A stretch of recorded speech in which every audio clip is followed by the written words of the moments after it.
offensive. I said it was outrageous. I stand by that. I think more people should say the same. They should be going after him. The Republican Party is going to have to deal with him.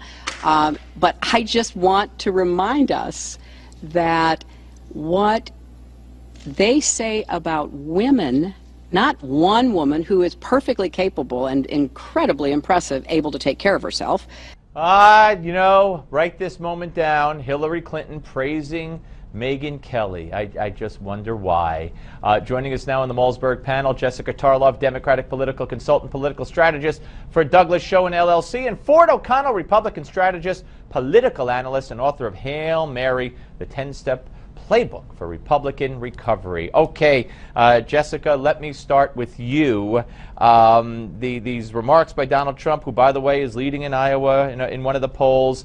Hillary, who's trailing, would lose in Iowa to 4 separate Republican candidates in the poll out today.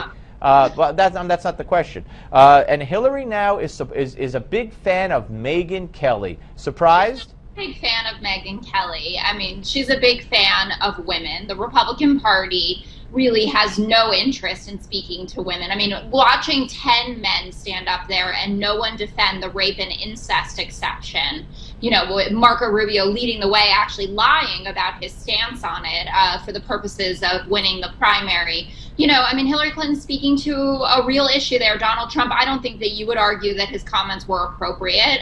What comments? What comments, Jessica? Well, guys, let's understand something. Go ahead, more white women find Hillary Clinton unfavorable than actually find her favorable. She's in the toilet with women right now, even though she wants to be the first female president. She is trying to recycle that war on women narrative that President Obama used. She's trying to slime the entire field and trying to triangulate off Donald Trump to do it. Herein lies the problem. She has nowhere to go, and if she can't put together that Obama coalition, she's going to lose the White House in 2016. And not only that, her favorables have dropped from 61 to 51 within her own party. Right now, Bernie Sanders is on her heels, and she's trying to actually become coronated as the Democratic nominee, and right now it's just not working for her.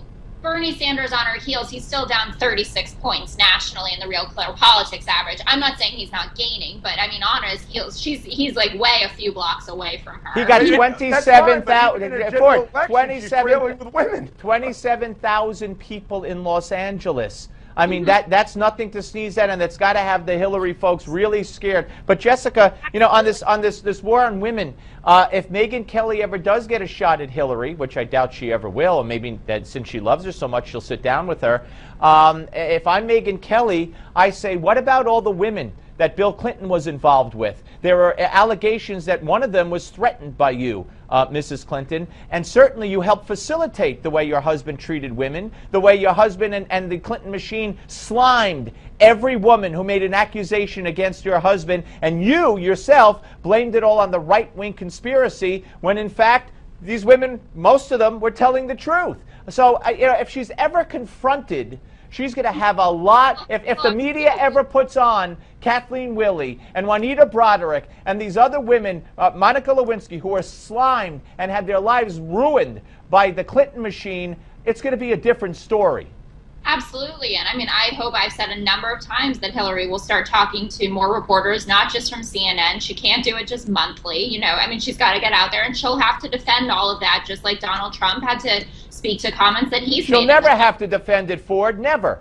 She'll never have to defend it because the media is in the bag for Hillary Clinton. But let me say this, it is starting to catch up to her. Her entire calculated past, and with their whole goal of trying to be president. And frankly, 57% of Americans don't find her honest, find her dishonest and untrustworthy. And it's not just on women's issues. It's on the emails. It's on everything. She's got a lot to answer for. The only people that are going to hold her accountable are the Republicans, because the media is not going to. Ford, what about the Republican side here? What about in one new poll out today has Trump with over 30% support, but in Iowa, he's now leading Scott Walker in one poll, 17%. For him, Jeb Bush in that poll finished 7th. What's going on in Iowa? Well, he's showing himself to be a far more durable candidate than anyone imagined. There's also a second poll out in Iowa in Suffolk, which said among debate watchers, he actually dented himself a little bit, but he's still in the lead. Trump can rebound from this, but he's got to keep pushing forward and provide more substance. Jessica, I mean, is this making Democrats just smile all the way to the White House, so to speak? Are you happy that Donald Trump is doing so well? I mean, no. The truth of the matter is I'm for good policy debate. I wanted to hear actual policies come out of his mouth, and frankly, I mean, he spent a lot of time defending himself. I understand that there were some attacks, but I have no problem listening to him. We live in a democracy. I think it's a great thing. He's pushing the conversation forward on a few issues that probably wouldn't be as big of a deal, though. I mean, he's not the first person to mention illegal immigration, but I mean, all of the polls, I mean, his unfavorable rating, yeah, it's improving, but it's still not great, and he loses to both Hillary and Bernie Sanders in a head-to-head matchup. I don't think it's going to be Bernie Sanders, but I mean, the truth of the matter is like, let him stay in for as long as he possibly can.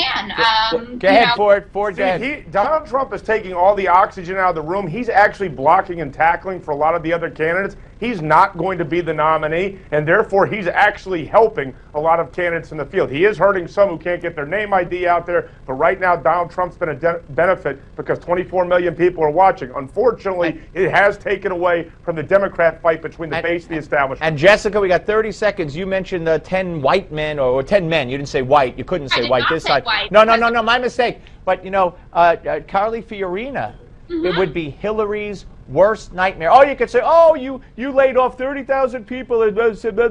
All right. Carly Fiorina would rip Hillary to shreds in a debate. I'm not really sure about that. We'll see it at some point, perhaps. I think Carly Fiorina is an exciting candidate. She has a strong message. Looking forward to hearing more from her. All right. Well, hopefully you will, and I'm looking forward to hearing more from you, Jessica, and you, Ford. What a segue out of here. Andy McCarthy's next. Don't go away.